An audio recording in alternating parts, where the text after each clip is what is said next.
하나님 말씀은 열왕기상 2장 1절에서 12절까지의 말씀입니다. 열왕기상 2장 1절에서 12절입니다.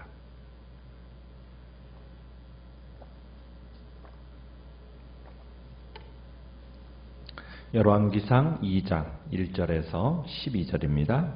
열왕기상 2장 1절입니다. 다윗이 죽을 날이 임박하매 그의 아들 솔로몬에게 명령하여 이르되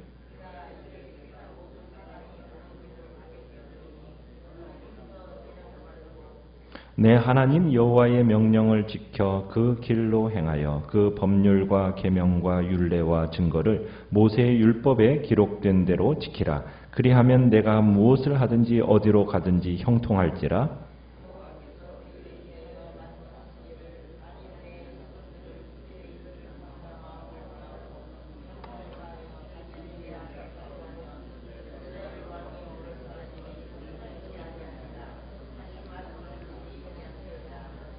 스루야의 아들 요압이 내게 행한 일 곧 이스라엘 군대의 두 사령관 넬의 아들 아브넬과 예델의 아들 아마사에게 행한 일을 내가 알거니와 그가 그들을 죽여 태평시대의 전쟁의 피를 흘리고 전쟁의 피를 자기의 허리에 띤 띠와 발에 신은 신에 묻혔으니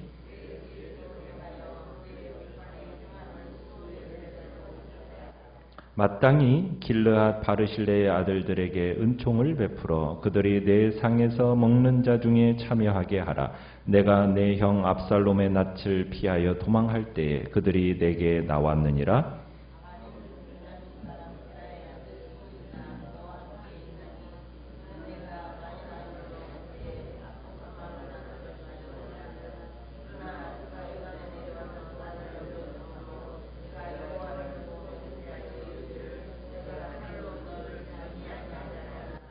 그러나 그를 무죄한 자로 여기지 말지어다. 너는 지혜 있는 사람이므로 그에게 행할 일을 알지니 그의 백발이 피 가운데 스올에 내려가게 하라. 다윗이 이스라엘 왕이 된 지 40년이라 헤브론에서 7년 동안 다스렸고 예루살렘에서 33년 동안 다스렸더라. 솔로몬이 그의 아버지 다윗의 왕위에 앉으니 그의 나라가 심히 견고하니라. 아멘. 오늘 말씀의 제목은 유언에 담긴 형통의 비결이라는 제목으로 말씀을 나눕니다. 이제 솔로몬으로 후계자를 삼은 다윗이 이제 자신의 죽음이 임박했다라는 사실을 의식하고 솔로몬을 불러서 평생 마음에 두었던 몇 가지 일을 일종의 유언과 같은 권고를 지금 오늘 하고 있습니다. 단순히 그저 한 아버지가 아들에게 말하는 것을 넘어서서 한 왕조의 세대가 또 다른 세대에게 말을 하고 있는 겁니다. 다윗은 이제 이 세상 사람들이 모두 가게 되는 길로 가게 되었다 하면서 2절에 이렇게 자기가 떠날 시간이 임박했음을 알고 이제 그의 후계자인 아들 솔로몬에게 유언을 남기고 있는 거죠. 자, 다윗의 입장에서 볼 때 지금 어떻게 보면 매우 위험천만한 상황 가운데 있습니다. 그래서 왕권을 이렇게 지금 솔로몬에게 계승시킨다라는 것이 참으로 어떻게 보면은 리더십이 한번 이렇게 바뀔 때마다 그 공동체나 그 나라에 있어서 항상 혼란이 야기되지 않습니까? 그래서 솔로몬은 3절에 2절 끝에 가보면은 너는 힘써 뭐가 되라고 얘기합니까? 그렇죠. 대장부가 되어라. 이 대장부가 되라는 얘기는 뭐냐면 강하고 담대해서 대장부다운 용기와 기지로 난국을 헤쳐나가라 이런 얘기입니다. 자, 이 리더십이 이양되는 시기, 항상 불안함과 기대가 교차되는 시기인데 우리가 이스라엘 백성들이 광야 40년 세월을 마치고 그의 모세의 지도권을 누구에게 이양했었습니까? 여호수아에게 모세가 이양하지 않았었습니까? 그때 이 격변하는 환경에 지도자가 된다는 게 많은 용기와 담대함이 필요했기 때문에 그때도 모세가 여호수아에게 뭐라고 분명하게 이야기를 했었죠? 너는 마음을 강하게 하고 담대히 하라. 그랬죠. 오직 너는 마음을 강하게 하고 담대히 하라. 그렇게 모세가 여호수아에게 이야기했던 것처럼 오늘도 마치 그와 비슷하게 다윗이 솔로몬에게 유언하는 이 말씀은 너는 뭐가 되어라? 대장부가 되어라. 이 대장부가 되라는 이 말 속에는 뭐 어떤 의미가 있다고요? 강하고 담대할 것을 지금 요구받고 있는 겁니다. 자, 그러면서 단순히 그저 마음을 강하게 하고 담대해서 그렇게 행동하는 것, 그것이 그저 그냥 마음만 강하고 담대하게 하면 되느냐? 그게 아니에요. 모세가 여호수아에게도 동일하게 얘기했죠. 무엇을 요구했었습니까? 이 율법책을 내 입에서 떠나지 말게 하며 주야로 그것을 묵상하여 그 가운데 기록한 대로 다 지켜 행하라. 그리하면 내 길이 형통하게 될 것이라 라고 말씀했어요. 내 길이 평탄하게 될 거라고. 동일해요. 오늘도 3절에 가보면은 솔로몬에게 길이 필요합니다. 혼란과 혼돈에 처해 있는 그 현재 상황 속에서 앞으로 직면하게 될지도 모르는 수많은 문제들을 헤쳐나가야 되는데 길이 보이지 않는 상황, 길이 없는 상황, 그에게 길이 필요해요. 자, 왕으로서 임무가 뭡니까? 백성들의 복리와 안녕을 증진시키는 거죠. 나라를 평화롭게 인도하는 거 아니겠습니까? 그렇다면 무엇이 이 샬롬으로 대변되는 이 충만한 삶으로 인도하는 길을 가르쳐 줄 것인가? 지금 아들 솔로몬을 향해서 다윗의 말 속에 그 길이 무엇인지를 분명하게 3절에서 알려주고 있는 거예요. 그게 뭐예요? 그게 바로 율법인 거죠. 율법. 내 하나님 여호와의 명령을 지켜 그 길로 행하라는 거예요. 그 법률과 계명과 율례와 증거를 모세의 율법에 기록된 대로 지키라는 거예요. 그러면 네가 무엇을 하든지 어디로 가든지 형통할 것이다. 하나님 앞에서 하나님께로부터 요구받는 게 무엇입니까? 바로 율법에 기록된 대로 지켜 행하는 겁니다. 한 국가의 기초를 어디에 두라는 겁니까? 바로 하나님의 이 율법의 말씀에 두라는 거예요. 어떻게 보면은 율법이라는 것은 언제 주어졌죠? 이스라엘 백성들에게 언제 주어졌습니까? 광야 생활 직전에 주어진 게 아닙니까? 시내산에서 하나님께서로부터 받은 가르침이잖아요. 그때 이스라엘 백성들은 광야 생활하면서 뭘 이제 생각을 하니까 뭘 먹을까? 뭘 입을까? 뭘 마실까? 왜? 광야라는 곳은 아무것도 없는 곳이기 때문에. 광야에서 이스라엘이 하나님의 백성이 된다는 건 뭐냐? 바로 이 율법이라는 것이 정체성의 인식의 기준이 되는 거예요. 사람이 떡으로만 사는 게 아닙니다. 뭘로 산다고요? 그렇죠. 하나님의 입에서 나오는 모든 하나님의 말씀으로 사는 줄을 배우라는 거예요. 하나님의 입에서 나오는 하나님의 율법의 말씀이 우리를 살린다는 거예요. 길 없는 광야에서 율법이 이스라엘 백성에게 주어졌다라는 것은 길 없는 광야의 길을 지시해 준다는 거예요. 무엇이? 율법이. 율법에 순종한다라는 것은 광야에서 방황하지 않고 가야 할 길을 찾아간다라는 것을 의미하는 겁니다. 이런 의미에서 모세도 여호수아에게 지도력을 이양하는 시점에서 무엇을 언급했었어요? 율법을 언급한 것처럼. 오늘 지금 다윗도 솔로몬에게 자신의 왕권을 계승하는 그 지도력을 이양하는 시점에서 율법의 중요성을 다시 한번 강조하고 있는 겁니다. 우리의 삶에 있어서도 다른 게 아니에요. 무엇이 가장 중요하다라는 겁니까? 하나님의 말씀이에요. 말씀이에요. 세상을 살아감에 있어서 우리 앞에 여러 장애물들이 놓여지고 때로는 우리가 어디로 가야 할지 모르는 그런 상황 속에서 무엇을 먹을까, 무엇을 마실까, 무엇을 입어야 할까? 그것에 우리의 마음을 쏟아야 할 게 아니라 어디에 우리의 마음을 두어야 됨을, 어디에 우리의 마음을 집중시켜야 됨을 가르치고 있습니까? 하나님의 바로 이 말씀에 집중해라. 그것이 네가 최고의 지도자로서 통치로 행정을 함에 있어서 지혜를 얻는 길임을 지금 보여주고 있는 겁니다. 그러면서 이제 4절에서도 그 말씀을 어떻게 하기를 지금 얘기하고 있습니까? 그들의 길을 삼가 마음을 다하고 성품을 다하여 진실하게 내 앞에 행해라. 그러면은 이스라엘 왕위에 오를 사람이 내게서 끊어지지 아니할 것이다. 지금 율법을 국가 통치의 기본으로 삼으라는 겁니다. 이스라엘의 삶을 구성하고 있는 통치하는 주인은 결국 지상의 왕이 뭐 다윗이나 솔로몬이 아니라는 거예요. 누가 진정한 왕이라고요? 천상의 왕 여호와, 그분이 바로 이 땅을 다스리는 통치하는 주인이라는 것을 다시 한번 확인시켜주는 얘기입니다. 그러면서 이 언약에 대해서 성실성을 요구받고 있는 거예요. 율법에 대한 순종을 요청받고 있는 겁니다. 솔로몬에게 얘기하는 거예요. 이 나라가 네가 주인이 아니라는 거예요. 누구로부터 시작되었는가? 그것을 인식하라는 거예요. 그러면서 이 하나님의 말씀에 대한 집중력이 요청받고 있는 겁니다. 철저하게 솔로몬으로 하여금 너는 단지 종일 뿐이고 너는 여호와의 대리자일 뿐이라는 것을 가르치고 있는 겁니다.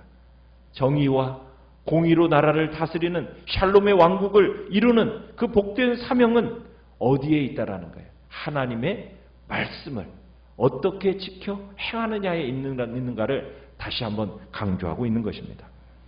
자, 그러면서 이제 5절부터 9절까지는 다윗이 생전 자신이 이루지 못한 문제를 이제 솔로몬의 지혜로운 손에 위탁을 합니다. 요지는 자신에게 은혜를 베푼 자에게는 환대하고 부담이 되었던 자는 정리하라는 내용이에요. 자, 그래서 세 가지로 정리가 될 수 있는데 누구누구에 대해서 지금 지혜롭게 처리할 걸 권고하고 있습니까?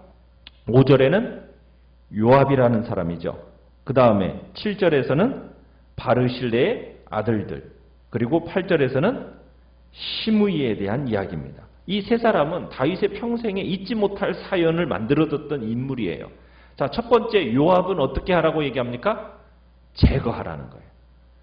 어떻게 보면 요압이라는 사람은 생명을 내놓고 평생 다윗을 섬겼던 군대 장관입니다. 그리고 친척이에요. 다윗이 요압의 도움을 받았던 건 사실이에요. 그렇지만 이 요압에 대해서 다윗의 마음이 편한 적이 한 번도 없었던 거예요.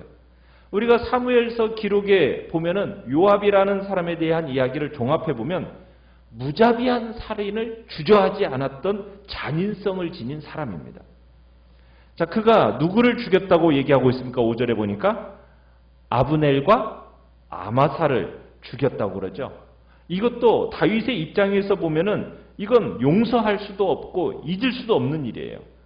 그러니까 요압이 아브넬을 왜 죽였습니까? 자신의 동생의 문제를 빌미 삼아서 아브넬을 야비하고 비열한 방법으로 살해합니다. 아마사는 왜 죽였습니까? 자신이 차지해야 할 자리를 다윗이 준 것을 다윗이 아마사에게 준 걸 시기해가지고 아마사를 살해합니다. 이런 일련의 사건 속에서 지금 다윗에게 크나큰 마음의 상처를 남기게 된 거예요. 또 이 일에 대해서 다윗이 공의롭게 이렇게 처리하지를 못했어요. 그래서 끝내 다윗에게 정치적으로 도덕적으로 부담을 남긴 사람이 바로 이 요압이었던 겁니다. 그래서 다윗은 솔로몬에게 요압이 저지른 이 비열하고 저열한 이 살인 행위에 대해서 사법적인 처리를 하도록 권면을 하고 있는 겁니다.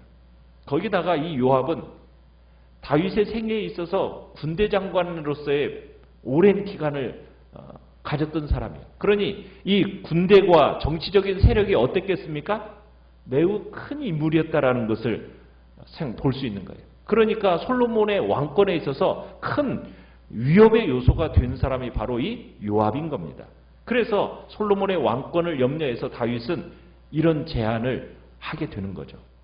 두 번째는 누구입니까? 7절에 바르실레의 아들들에게는 어떻게 대하라? 자비를 베풀라는 거예요. 바르실레가 누굽니까? 길르앗 사람이에요. 다윗이 아들 압살롬의 칼을 피해서 피난길에 올랐을 때 다윗과 그의 군사들의 필요를 채워준 고마운 사람입니다. 그런데 이제 압살롬의 반역이 딱 제압이 된 다음에 다윗이 이 바르실레에게 예루살렘으로 함께 갑시다라고 권고했었어요. 그런데 바르실레가 어떻게 했죠? 자신은 너무 늙었다는 이유로 이제 가지 않습니다. 대신 누구를 따라 보냈어요? 자신의 아들 기맘이라는 사람을 따라 보냅니다. 다윗은 이 자신이 어려울 그때 자기에게 도움을 줬던 이 바르실레를 잊지 못해서 이 바르실레의 아들들에 대해서 잘 보살펴달라는 권면을 솔로몬에게 하고 있는 거예요. 그러니까 은혜를 체험한 사람은 평생 그 은혜를 잊지 않아야 하는 것이 당연하다라는 것을 그런 진리로서 지금 제시하고 있는 겁니다. 거기다가 이 바르실레라는 사람은 요단강 동편 북쪽 지역에 사는 사람이에요. 그곳의 유지입니다. 이 그 바르실레와의 관계를 잘 유지하면은 이게 동쪽 지파들과의 연결고리가 되는 거예요. 솔로몬의 통치에 도움이 될 거란 얘기죠. 그래서 이런 권면을 하는 거예요. 세 번째, 8절에서 9절을 보면은 누구입니까? 시므이는 어떻게 하라? 죽이라는 거예요. 시므이가 누구예요? 사울과 가문과 같은 부족 출신 베냐민 사람입니다. 이 압살롬의 칼을 피해서 도주하고 있을 때 다윗에게 어떻게 했었죠? 시므이가 막 돌 던지고 저주했던 인물입니다. 그리고 나중에 다윗이 왕권을 다시 회복하니까 어떻게 했어요? 재빠르게 다윗에게 나와서 이전에 지었던 죄를 고백을 하고서는 용서를 구하죠. 그래서 다윗이 맹세했어요. 보복하지 않겠다고 약속했던 겁니다. 죽음을 앞둔 다윗이 솔로몬에게 이 시므이에 대해서 지혜롭게 처리하고 결코 제명에 이렇게 살지 못하도록 죽이도록 지금 권면을 하고 있는 겁니다. 왜냐하면 다윗 왕조를 비방하는 자들은 결코 이게 다윗 왕조를 이렇게 비방하는 사람에게 대한 강한 어떤 경고의 메시지로서 이 시므이를 삼고자 하는 겁니다. 그래서 이제 그의 생전에 해결하지 못했던 남은 문제들을 이게 솔로몬에게 맡기고서는 그의 파란만장한 일생을 마치게 됩니다. 참 다윗의 일생을 보면 어린 목동으로부터 출발해가지고 하나님의 은혜를 입고 어떻게 보면 이스라엘 왕조사에서 가장 찬란한 왕으로 우뚝 선 사람이 바로 이 다윗입니다. 이제 이 다윗이 마침내 조상에게로 돌아가게 돼요. 그 조상과 함께 다윗성에 안장이 됩니다. 자, 그러면서 그를 마무리 지으면서 이스라엘에서 왕이 된 지가 몇 년이에요? 40년이었죠. 유다 왕으로 몇 년? 7년 헤브론에서 다스렸고 그리고 33년 동안을 통일 이스라엘 왕으로서 다스립니다. 그렇게 40년을 통치하고 이제 죽어요. 솔로몬이 이제 왕위에 자정하고 그의 나라가 어떻게 되었더라? 심히 견고하였다라는 논평으로 딱 끝을 맺습니다. 그러니까 다윗이 물려준 신앙과 그 축복 위에 이 나라를 물려받은 솔로몬, 이제 견고한 나라로 출발하게 되었음을 이야기하고 있는 거죠. 우리는 우리의 삶이 언제 하나님께 부름받을지 모르는 그런 이 세상을 우리는 살아갑니다. 우리는 무엇을 위해서 살아가고 있습니까?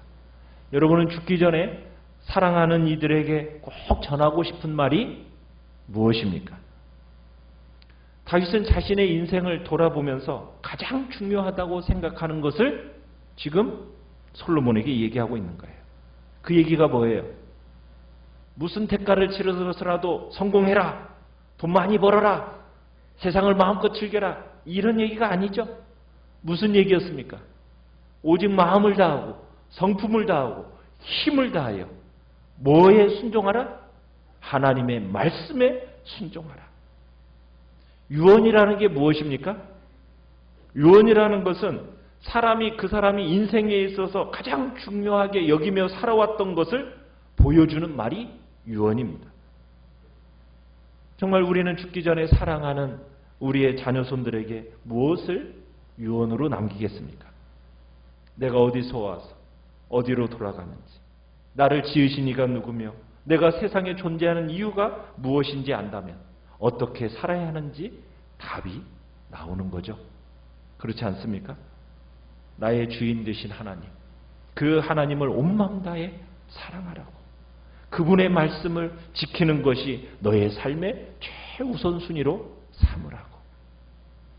여러분의 마음속에 정말 품고 있는 그 하나님의 말씀이 여러분의 자녀손들에게 유언의 말씀으로 딱 박혀지는 귀한 은혜가 있기를 바라요. 저에게 있어서도 저희 아버지로부터 구했던 마태복음 6장 33절은 저의 인생에 어떻게 보면은 끝없는 모토처럼 마음속에 남겨져 있어요. 너는 먼저 그의 나라와 그의 의를 구하라. 그리하면 이 모든 것을 너에게 더하실 것이다. 참으로 우리의 인생에 있어서 정말 살아도 주님을 위해 살고 죽어도 주를 위해 죽을 수 있는 그런 믿음의 사람이 되도록 우리의 마음속에 남아있는 그 복된 진리의 말씀이 우리의 자녀손들에게 흘러갈 수 있는 그런 복된 자리에 우리 모두가 있기를 간절히 축원합니다. 간절히 축원합니다.